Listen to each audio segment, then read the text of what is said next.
10 लाख वाली खुशी अब करोड़ों की गम में बदल जाती है। जब भी किसी के पास कम एज में ज्यादा पैसा आता है, मयंक बेहोश हो जाता है और फिर मयंक को हॉस्पिटल। तो ईयर 1993 में जब इंडिया में ऑलमोस्ट सभी लोग स्टॉक मार्केट के अगेंस्ट थे, अभी एक बच्चा जो महज 12 साल का है, उसका इंटरेस्ट जागता है स्टॉक मार्केट में और वो मन ही मन हर्ष को अपना हीरो मानकर स्टॉक मार्केट में अपनी किस्मत को आजमाना चाहता है। बट मयंक अभी महज 12 साल का है, इस वजह से उसके जो पेरेंट्स हैं वो उसे मना कर देते हैं। अब जो मयंक है वो अपने पेरेंट्स की बात मान तो जाता है, और उसके अंदर एक कीड़ा है जिसका नाम है स्टॉक मार्केट, वो अभी भी नहीं निकलता। इस वजह से वो अपने पेरेंट्स को बिना बताए अपनी जर्नी को स्टार्ट कर देता है। लेकिन शुरुआत में मयंक के लिए ये इतना आसान था नहीं। मयंक ने जिस ब्रोकर के साथ अपनी जर्नी को स्टार्ट किया था, उसी के साथ मयंक का झगड़ा हो जाता है, जिस वजह से मयंक थोड़ा डिसअपॉइंट होता है। पर शायद ये मयंक के लिए बुरा नहीं था, क्योंकि जैसे ही मयंक अपना ब्रोकर बदलता है तो साथ ही साथ मयंक की जो किस्मत है वो भी बदल जाती है और मयंक विद इन 6 मंथ्स खुद के 10 लाख रुपए कमाता है।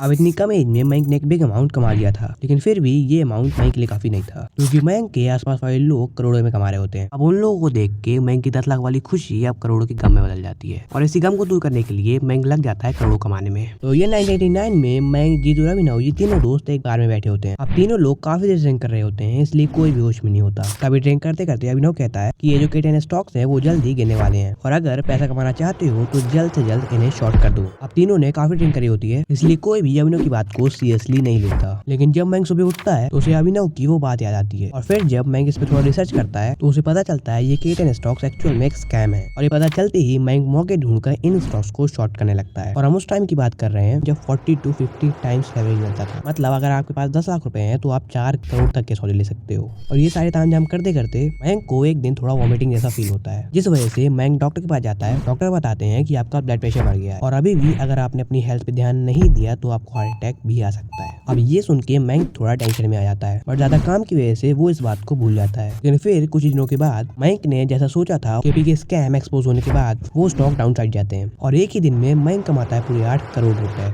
अब जो मयंक है उसके पास कम एज में काफी ज्यादा पैसा आ गया था और जब भी किसी के पास कम एज में ज्यादा पैसा आता है तो वो साथ ही में घमंड और ओवर कॉन्फिडेंस भी लाता है। और ऐसा ही कुछ हुआ था मयंक के साथ। मयंक ने इसी ओवर कॉन्फिडेंस की वजह से अपने ऑलमोस्ट 100% कैपिटल को लॉस कर दिया था। अब ये जो मयंक है इसने ये सब कैसे किया था ये जानते हैं।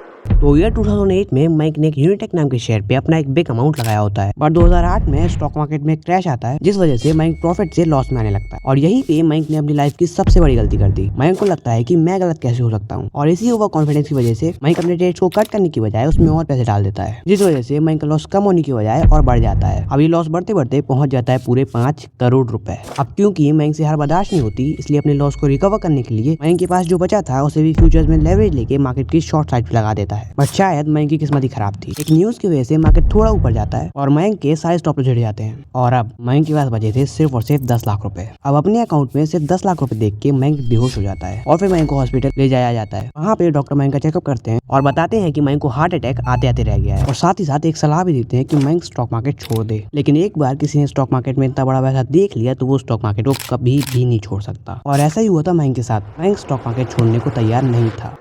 अब इतना बड़ा अमाउंट लॉस करने के बाद भी मयंक चाहता था कि वो स्टॉक मार्केट में दोबारा एंटर करे, लेकिन मयंक को ये बिल्कुल भी अंदाजा नहीं है कि इसी कमबैक की वो एक बहुत बड़ी कीमत चुकाने वाला था। अब 2008 से लेकर 2010 तक मयंक अपने कमबैक के लिए स्ट्रगल कर रहा होता है, लेकिन 8 मई 2010 को मयंक की लाइफ में एक बहुत बड़ा चेंज आता है। तो 8 मई सुबह 10 बजे मयंक के फ्रेंड जीतू का उसके पास कॉल आता है। फिर जीतू मयंक से कहता है कि क्या तुम स्टॉक मार्केट में दोबारा से आना चाहते हो। अब ये सुन के मयंक को लगता है कि जिस मौके का वो 2 सालों से इंतजार कर रहा था वो आ गया है, और बिना उसकी आगे की बात सुने मयंक तुरंत जीतू को हाँ कह देता है। फिर जीतू मयंक से कहता है कि मैं तुम्हारा कमबैक करा तो दूंगा, बट तुम्हें मेरा एक काम करना होगा। अब ये सुनते ही मयंक बिना कुछ सोचे समझे तुरंत जीतू को हाँ कह देता है, जो कि उसे बिल्कुल भी नहीं कहना चाहिए था। अब जीतू मयंक से कहता है कि हमारे एक क्लाइंट है जिनके 600 करोड़ तुम्हें मैनेज करने हैं। अब ये सुन के मयंक थोड़ा टेंशन में आ जाता है, क्योंकि मयंक ने पहले कभी भी इतना बड़ा अमाउंट मैनेज नहीं किया था, लेकिन अब वो कुछ कर भी नहीं सकता क्योंकि पहले ही मयंक ने जीतू को हाँ कह दिया है।